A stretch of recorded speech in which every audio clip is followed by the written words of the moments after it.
വെള്ളത്തിനടിയിൽ 30 മീറ്റർ വരെ ആഴത്തിൽ ഡൈവ് ചെയ്യാനും വിവിധ തരം രക്ഷാപ്രവർത്തനങ്ങൾ നടത്താനുമുള്ള പരിശീലനം നേടിയ 17 മിടുമിടുക്കിമാർ ഇന്ന് അഗ്നിരക്ഷാസേനയുടെ ഭാഗമാകും.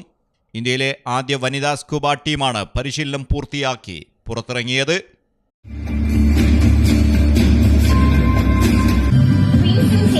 ഫ്ലഡ് റെസ്ക്യൂ ബോട്ടിലും സഞ്ചരിച്ചെത്തി ബഹുമാനപ്പെട്ട മുഖ്യമന്ത്രിക്ക് അഭിവാദ്യം അർപ്പിക്കുന്നു.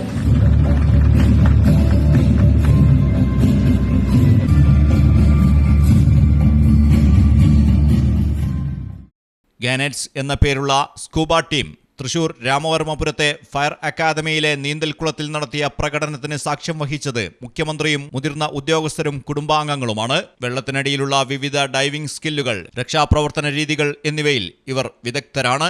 അഗ്നിരക്ഷാസേനയുടെ ചരിത്രത്തിൽ ആദ്യമായി കഴിഞ്ഞ വർഷം നിയമിതരായ 100 ഫയർ ആൻഡ് റെസ്ക്യൂ വനിതാ ഓഫീസർമാരിലെ സാഹസികത ഇഷ്ടപ്പെടുന്ന ഓഫീസർമാർക്കാണ് സ്കൂബ ഡൈവിംഗിൽ പരിശീലനം നൽകിയത്. ഫോർട്ട് കൊച്ചി കേന്ദ്രമാക്കി പ്രവർത്തിക്കുന്ന ജലസുരക്ഷാ വിദഗ്ധ പരിശീലന കേന്ദ്രത്തിലായിരുന്നു പരിശീലനം. അഗ്നിരക്ഷാസേനയുടെ പുരുഷ സ്കൂബ ഡൈവർമാർക്കൊപ്പം എല്ലാ ജില്ലകളിലും ഇനി ഇവരുടെ സേവനവും ലഭിക്കും. മുഖ്യമന്ത്രി അംഗങ്ങൾക്ക് ബാഡ്ജും വിതരണം ചെയ്തു.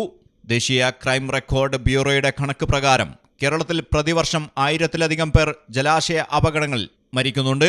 സംസ്ഥാനത്ത് റോഡ് കഴിഞ്ഞാൽ ഏറ്റവും കൂടുതൽ അപകടമുണ്ടാകുന്നത് ജലാശയങ്ങളിലാണ്. ഇത് കണക്കിലെടുത്താണ് കഴിഞ്ഞ LDF സർക്കാരിന്റെ കാലത്ത് ജലസുരക്ഷാ വിദഗ്ധ പരിശീലന കേന്ദ്രം ആരംഭിച്ചതെന്ന് ഉദ്ഘാടന പ്രസംഗത്തിൽ മുഖ്യമന്ത്രി പറഞ്ഞു. PS Sethuparvathi, Aparna Krishnan, Sruthi R Raju, K Aparna, Amayaraj, Neethu Nelson, Arya Suresh, Simil Jose, Sneha Dinesh, Nishitha Rasheed, KN Nithya, M Anusree, KM Geethumol, Ashitha K Sunil, CS Jensa, D Sodhi Krishna, PL Sreeshma എന്നിവരാണ് 17-അംഗ സ്കൂബ വനിതാ ടീമിലുള്ളത്. മലയാളം ടെലിവിഷൻ, തൃശൂർ.